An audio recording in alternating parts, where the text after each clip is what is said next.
because I don't have any support, unfortunately, for taking over the live Q&A camera holding. Brett is on a well-deserved vacation in Texas. JD also on a well-deserved vacation in San Diego.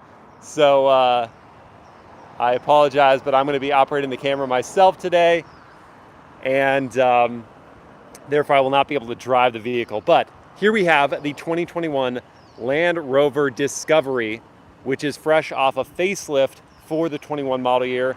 And as usual, I am going to be answering some questions from Instagram and YouTube's community page, sprinkled in with the questions I do have coming in live. Thank you everyone who is tuned in live. I will do my absolute best to get to all your questions, but if there's something that you really want answered and I'm just not seeing it yet, then please consider doing a super chat so it's highlight and I'm not going to be missing your question at all.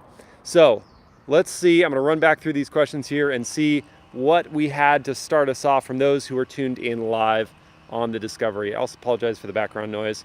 Got some lawn mowing going on right over there. Hello, Luca. Hello, Bassam. Hi, everyone. Kevin R. Hey, Miles. Looking in the market for a compact crossover and deciding to be a 21 GMC Acadia Denali and Denali Terrain. So Kevin had been asking if this is actually kind of a competitor for the GMC Acadia Denali, and it isn't exactly. Both vehicles, yes, are in somewhat luxury territory. I would say the GMC Acadia is not quite as in-depth into the luxury space. Both are three-row SUVs. This is going to be far more capable off-road, and the Acadia is significantly less expensive than this vehicle. So that's that. Elier, hey, thank you so much for tuning in, dude. Sorry, just reading through the questions, guys. And I'm going to jump back down to the most recent ones because I'm just missing out. The XC60, Guarav is asking if the XC60 is better. So this is a great opportunity. Luca had been asking about what this vehicle's competing against exactly. So I just mentioned the GMC Acadia is kind of a segment lower in terms of luxury. And so this therefore is competing most directly with vehicles like the Lexus GX. If you're considering three-row luxury off-road capable SUVs, the Lexus GX would kind of be that one. Here, let me just flip the camera around just to make sure you guys know. It's still me. So yeah, the Lexus GX would be its kind of most direct rival, but this vehicle starts at $55,000 for the turbocharged 4-cylinder, and if you want the inline 6 turbo, then it's going to be $63,300. So the Lexus GX at $54,000 is much less expensive, but than the inline 6, but it's also much less powerful. The inline 6 in this makes 355 horsepower. The GX just makes 301, and its fuel economy is terrible. This one gets 21 combined. The GX is like 16. So that's one of the direct rivals. This also would compete against the Volvo XC90, the T6 model with the turbo and supercharged 4-cylinder, and also the Audi Q7. That would be another kind of direct rival if you're not just thinking about off-road capability. The price, that was a question running back from the Larson family, who's a member on YouTube. Thank you so much, Larson family. Elier, also a member on YouTube, tuned in. The price of this model as tested is $73,000 and some change. If you want the R Dynamic model, so you get the black accents, and the S model gets that inline 6-cylinder turbocharged, it's going to be $63,300 to start. But yeah, $73,000, it's a chunk of change, but there's a lot of luxury and a lot of capability in this car. Yeah, Kevin, yeah, it's over my budget too. Whereas the Acadia Denali, to your point, is $46,000 to start. Elon, thank you so much for being a fan. I super appreciate it. Elon was here last week too. Elon Musk tuning in. Miles per gallon, asked the Larson family. Well, this is a good opportunity. I'm just going to pop the hood for you. The fuel economy of this one is 18 and 20 combined. See if I can do this one-handed, left hand. Find the, oh, that was actually pretty easy. Look at that. So it's their Ingenium line of engines, but it isn't the turbocharged 4-cylinder this car starts with. It is the turbocharged inline 6-cylinder. So as I said, it makes 355 horsepower, 369 pound-feet of torque. It's connected to an 8-speed automatic gearbox, 4-wheel drive system with a 2-speed transfer case, and it gets 21 combined MPG. What other questions? Larson family, good question. What advantages does this have over Denali? For one, it's the air suspension system is giving it a lot more versatility, along with all of the tech that they put into the off-road capability.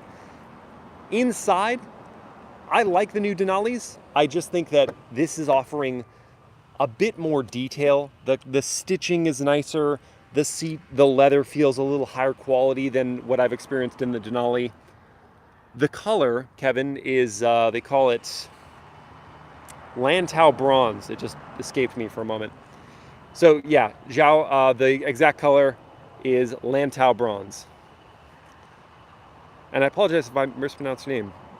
Is it Zhao or is it Yao? Yao? Emilio? I apologize. Please correct me because I just don't know. I'm sorry. We got Brazil representing. I know, let's see, Dylan asked about a certain feature that he saw at the front of the vehicle. This rectangle right here.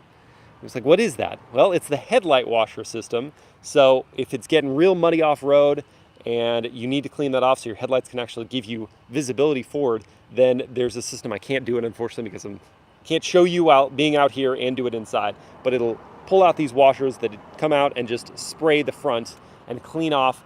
And they're high pressure, so they're going to blow off a lot of the dirt while also making it clean. Tuxedo Black Cat. It is very easy to drive, yes. Both the 4-cylinder and the inline 6 are easy to drive. I actually find this inline 6 is even easier to drive because it has a mild hybrid system. Kevin, it is 4-wheel drive. It is a mild hybrid system, and so it has the instant torque to gap fill right off the line, so it's just smooth when you're leaving a stoplight or something like that. And then at higher speeds, it doesn't require much throttle input for it to pick up more speed. So it's very easy to drive, yeah. Is it as comfortable as the SVR Autobiography? Asks Rahman. No. I find that the suspension in this is a bit more firm than the Autobiography, even though that vehicle has more sporty intentions. First of all, there's no SV Autobiography version of this. He's comparing it to either the Range Rover Sport or the full-on Range Rover SV Autobiography. But both those vehicles, I feel like they have a bit more give in their suspension. This one, a little even more oriented towards off-roading. And if there's someone spamming the chat, then I'm definitely going to be kicking them out. So I'm not sure who that might be, but please don't do that. How many miles in gallons?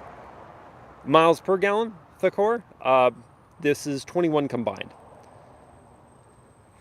The horn sound, asked Kevin. Well, let's find out. Car may need to be on for it to... Nope, doesn't need to. That's the sound of the horn. It actually sounds... I like the sound of that horn. That's weird. I cannot send it to India, unfortunately. Nice meaty horn. I agree. Yeah, it is a lot of authority there with the horn. Visibility, asked the Larson family. Let's get inside, and I'll show you some of that. So let's start it while we're inside. So you got a digital gauge cluster here. Feature the Pivi Pro System. So this is the infotainment system, and this is super annoying, by the way. If the car is on and any doors open, that will continue beeping for like 4 or 5 minutes. It's not something you can turn off. You can't say, I want this to disappear. Even though I'm pressing clear to clear the warning, it's still there beeping. So that's annoying. The Pivi Pro System is something I want to show you guys because this is their new infotainment system, and it's 11.4 inches or something like that. It's a nice size. It's curved glass. The resolution is really high. A little bit of dust on it, I apologize. Resolution's really high, and it's very responsive. My only critique is that it's still somewhat confusing. You have to go in here to get to certain specific apps. Seriously, that beep. I gotta close the door. I can't handle it. And then the other things are somewhat buried. So you want to go to the car, and you can only do a couple things in here, like turn on and off auto brake hold, start stop system, and stability control. But then if you want to get into more details, you have to go all the way over here to settings, and then do one of these different options to bring up its own little layer of adjustments. So it's still somewhat confusing. You do get used to it, but there are Visibility, I want to get back to that. The Larson family was asking about visibility. So forward visibility is very good. Yeah, the clamshell hood curves down, and so you can see over it fairly well. This one has the cold climate package, so it has actually the heated front glass piece. And with that, you have these, like, I don't know if you can see them. They're like veins in the glass. You can kind of right there. Veins in the glass that are supposed to be things you don't really notice, but I do notice them. So it's kind of frustrating for me. I'm like, I probably would not choose that option specifically because I see the veins.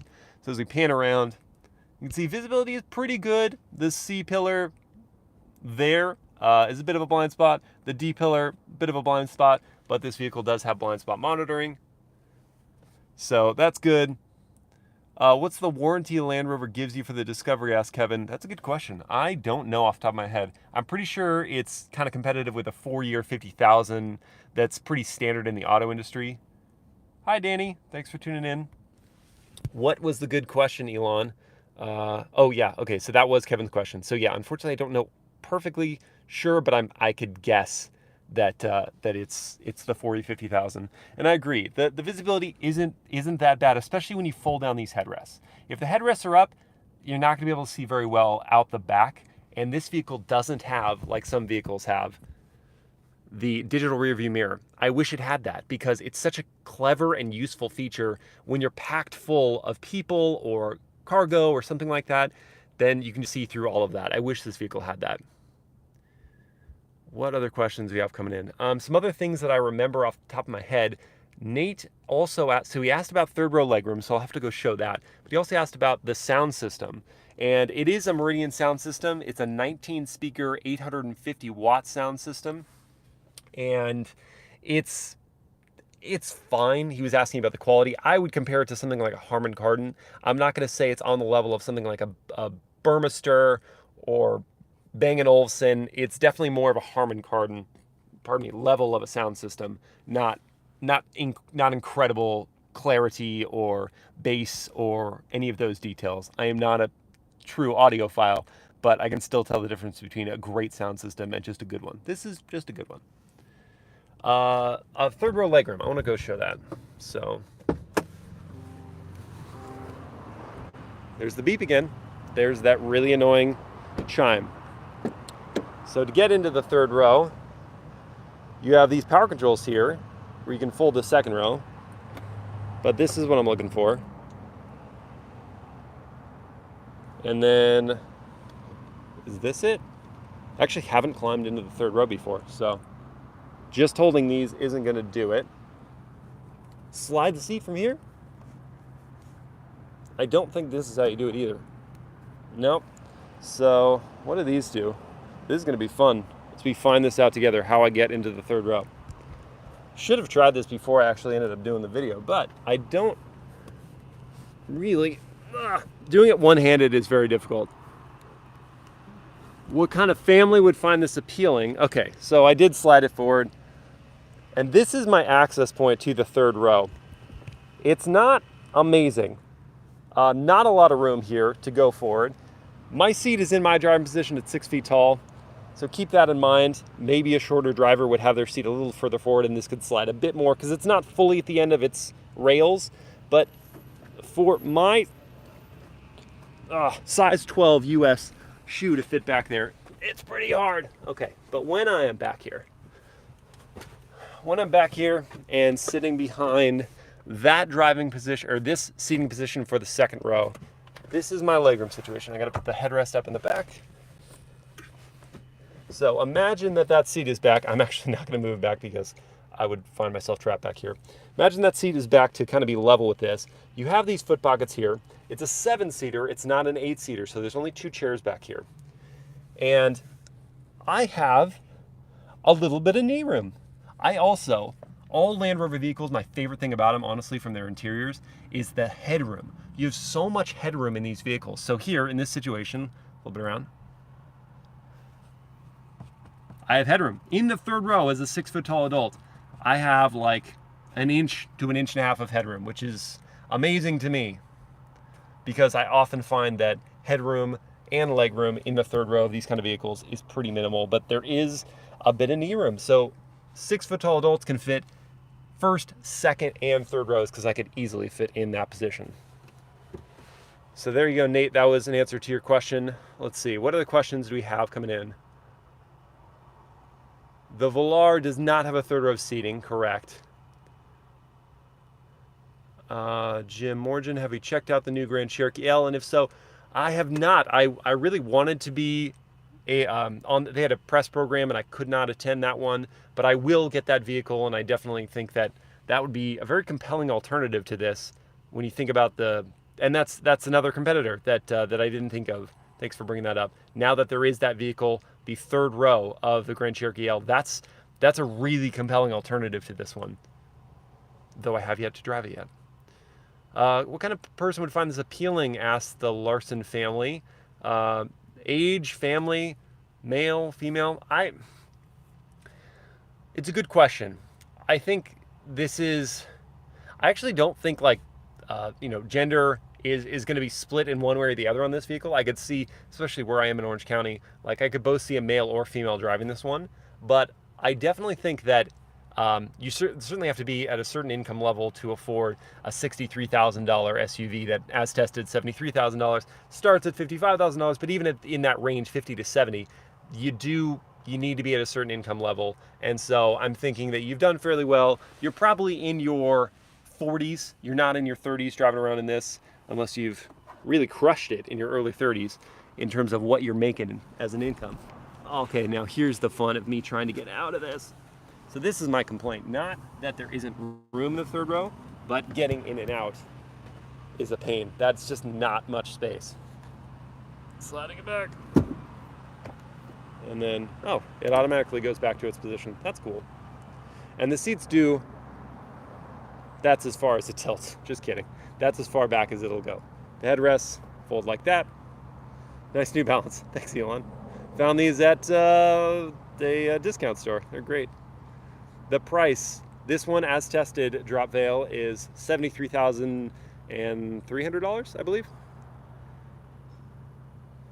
I'm worried about the reliability of the Velar.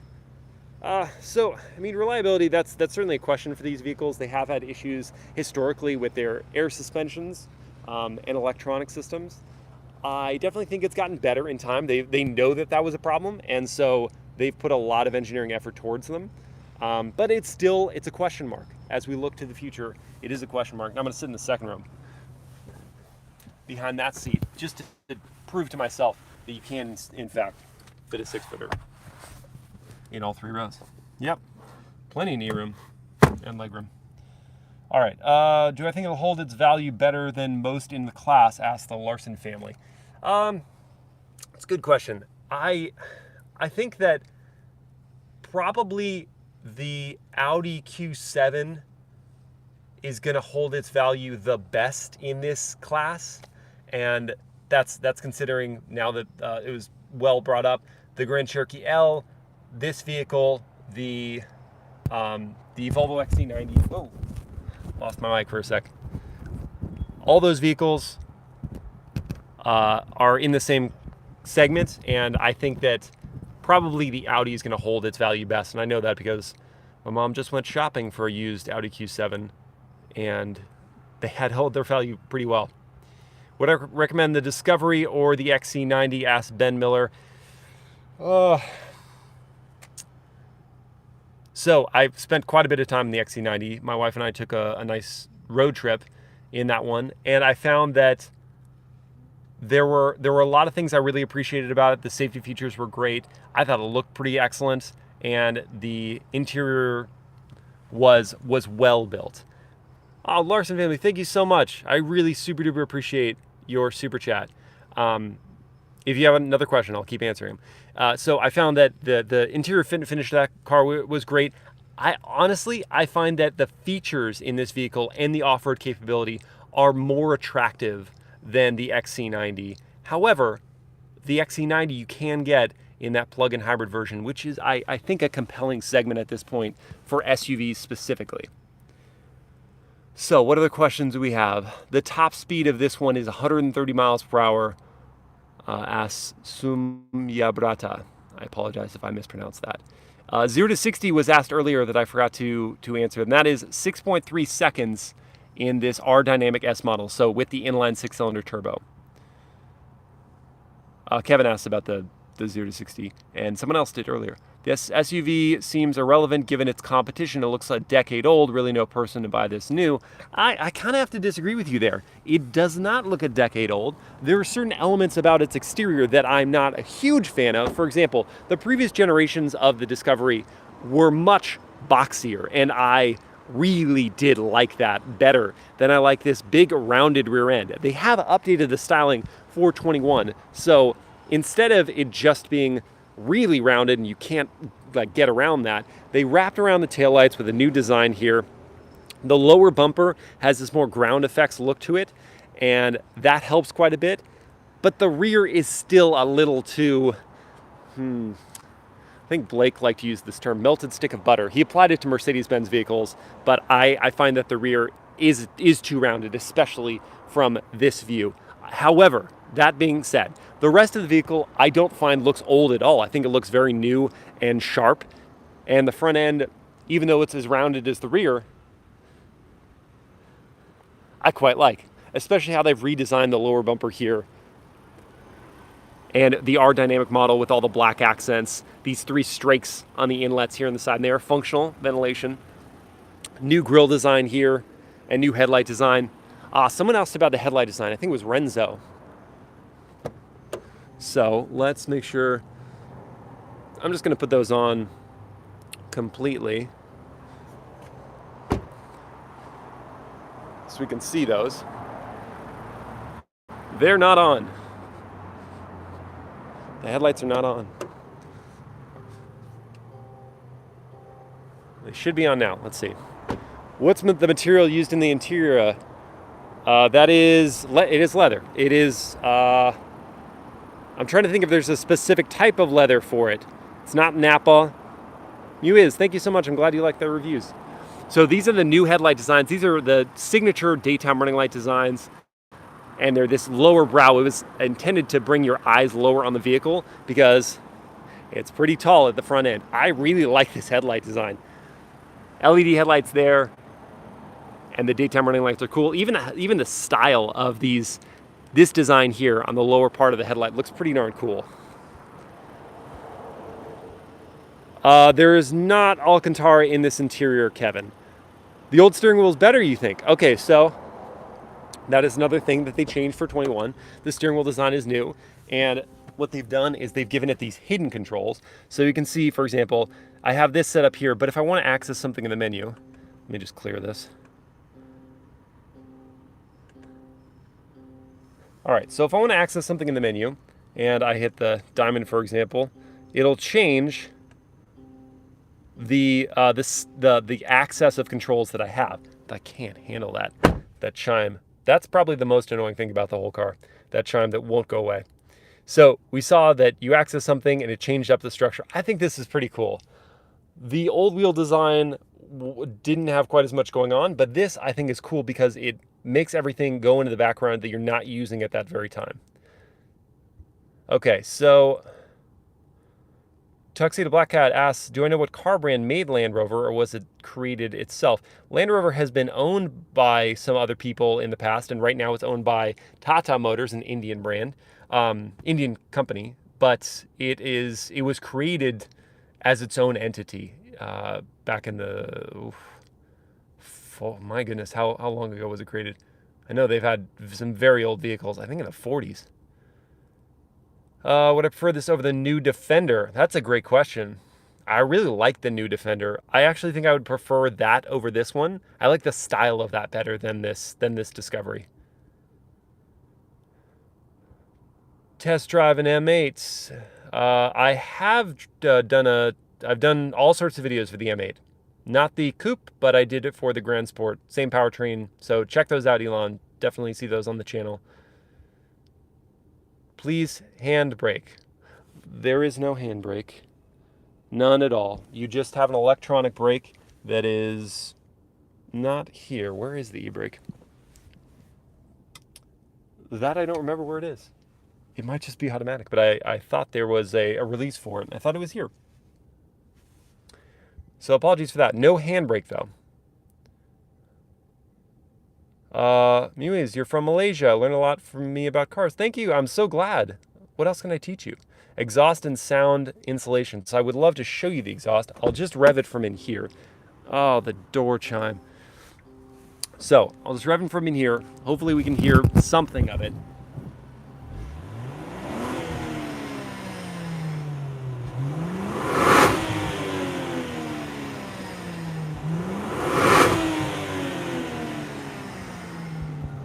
Okay, Tuxedo, you can hear it. What do we think of it? Can you hear the turbochargers? Can you hear the inline 6-cylinder noise? What do we think of it? I like the sound of it. It's when you're driving the car, you don't hear much at all, and that's kind of what you want, the sound insulation, and that was the question from the Larson family. Let's see. Is there any carbon fiber? Asked VJ. No, there is not any carbon fiber, and that makes a lot of sense to me. In this vehicle where it's not, carbon fiber is typically associated with more performance-oriented vehicles. That's not really the intent of this vehicle at all. So I'm fine with it not having any carbon fiber. Wally, I did honk the horn before, but you know, just because you asked, do it again. I like the sound of the horn, and so did the other folks who were tuned in. Okay, so someone else asked, I'm going to find their question. Someone else asked about if I liked the, I can't find it now. Ayush, this message was redacted. That I know it was his question. Do I like the shifter? There it is. Do I like the shifter of the redesign? So the 21 model year doesn't have the rotary controller anymore. It has this shifter. I actually really prefer it because the linear orientation of the drive selections is much easier to understand. So just pulling down here, drive, up to reverse. You do have a tab on the back that you have to press in. Can't really see it. Press in as you do that control, so it won't just, you can't accidentally hit it into drive. You have to press that in and pull down. That's a safety measure. And if you do that one more time, then you'll get into sport. And that's park right there.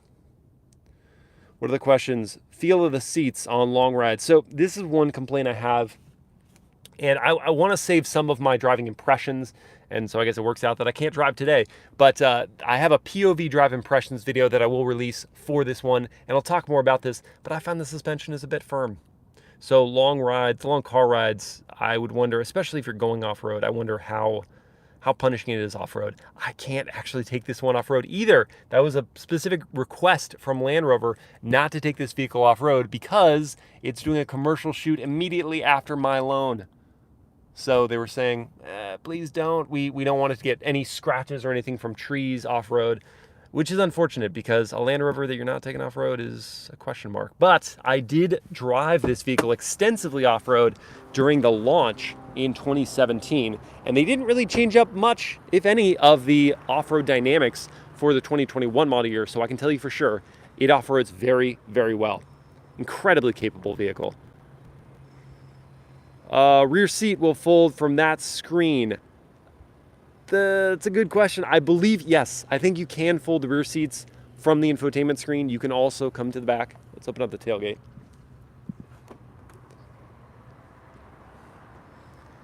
And as option on this vehicle, we have power folding second and third row seats. So you press these forward. Oh, that was the second row. We're doing the second row now. Third row, let's try this. There we go.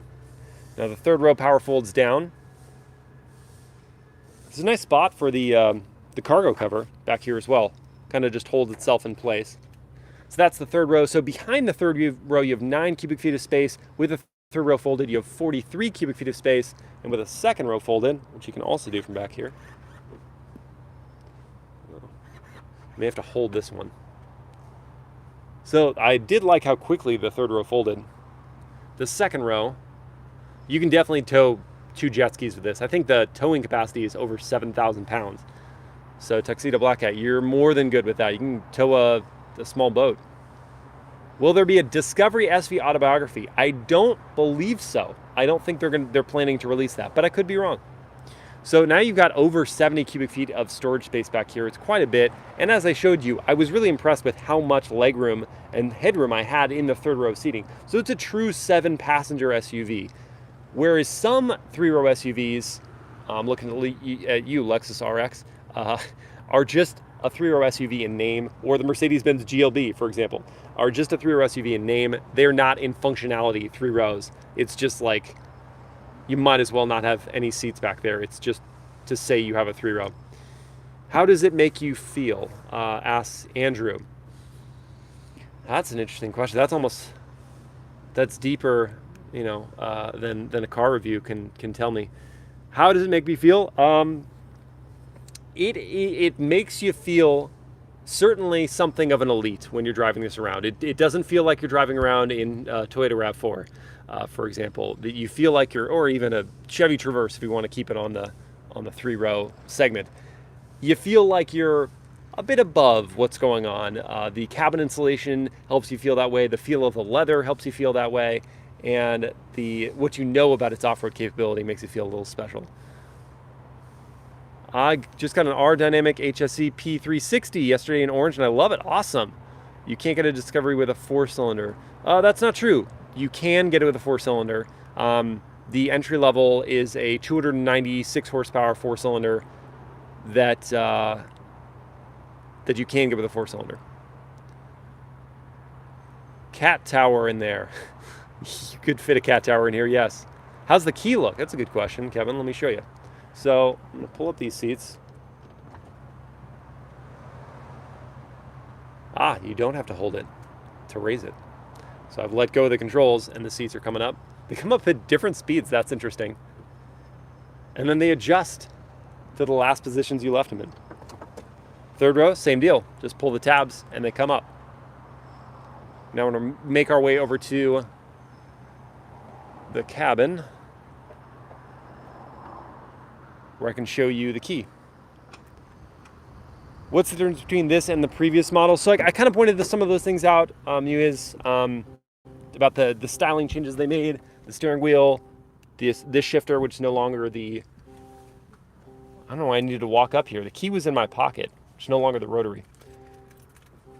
Thanks, Elon. Thanks for tuning in. All right, so here's the key. This is unnecessary writing, but the Land Rover badge on this side, and then on the back, you've got unlock, lock, headlight flashing, tailgate release, and then your panic switch. And it's also pretty heavy duty. This seems a little cheaper, the look and feel of the chrome. I wish it was sort of a brushed material. Did they improve the self-driving? I can't answer that because this one doesn't have any of the adaptive cruise control or lane keep assist features.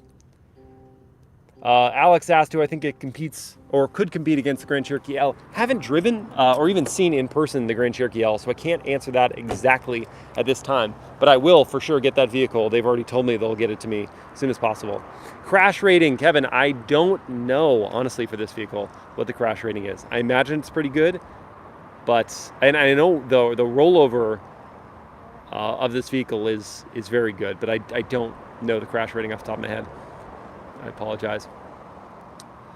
All right, and at this point I'd be like, well, let's go for a drive now, but unfortunately I am just manning the camera by myself. So if you have other questions you want to jot in right now, I will answer those for sure. Once again, redesigned for 2021, just going to summarize things here. Redesigned for 2021, not completely redesigned, refreshed, I should say. So it's got new lower bumper designs to sort of give it more of a ground effects design. The tail lights are resculpted. New wheel designs. This one has the optional 21-inch black painted alloy wheels. I really like these. Where is it produced? India or England? That's a great question. I actually don't know where they build this vehicle. I'm almost positive they build it in the UK. I don't think they build it in India. And new designs for this garnish right here. Now it's body color matching. This used to be, I think it was like a satin finish, and now it's integrated better in the body, and so you just have this black painted detail below it. At the front, you also have new lower bumpers. By the door, yeah, I could go, you're right, Kevin, I could go check that. I'll do that.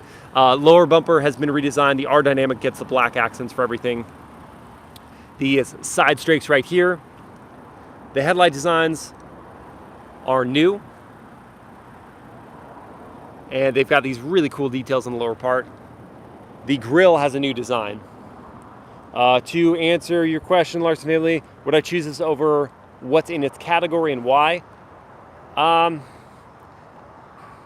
So this is why it was great that it was brought up that the Grand Cherokee L is in this segment. I really want to drive that vehicle to kind of know for sure, because it's a very small segment of off-road capable luxury 3-row SUVs. It's this, the Lexus GX, and the Grand Cherokee L, kind of within the off-road segment. you want to throw in non-luxury vehicles or non-off-road capable vehicles, or at least extremely capable off-road, it's the Volvo XC90 and it's the Audi Q7. Among those, if you're just thinking like, you know, just tootle around, I really like the new Q7 quite a bit, and that might be my pick. But if we're just thinking about off-road capable, the Lexus GX almost can't apply because it's so old at this point and its V8 is so lackluster and fuel consuming that it wouldn't really compete with me. So I would think about the Grand Cherokee L and this, but I haven't driven the Grand Cherokee L. This or the Vogue, which is the Range Rover here in the US. I'm gonna say it's probably the, I think the Range Rover for me. That's just, oh, the voice commands were activated and it wanted me to tell it to give it some commands. What are the questions? It's still trying to talk to me. It's still trying to talk to me. All right, so down here we're gonna find out where it was made. It was manufactured by Jaguar Land Rover, and the color, if you were curious, I already did say this, but it's Lantau Bronze. And where was it built? I'm not seeing it on here. Comes from purpose vehicle.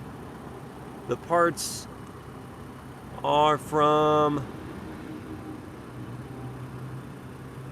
you know, they're listing all Euro specifications of things. I'm almost positive it was built in the UK.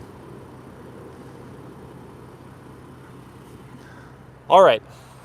Well, with that, we're going to end this live Q&A. I would love to take it for a drive, but instead, guys, I'll just tell you that you should watch my POV drive impressions video on this one that's coming out soon. And I hope you guys have a wonderful weekend. Yeah, it was built in Europe. I'm almost positive it was built in the UK.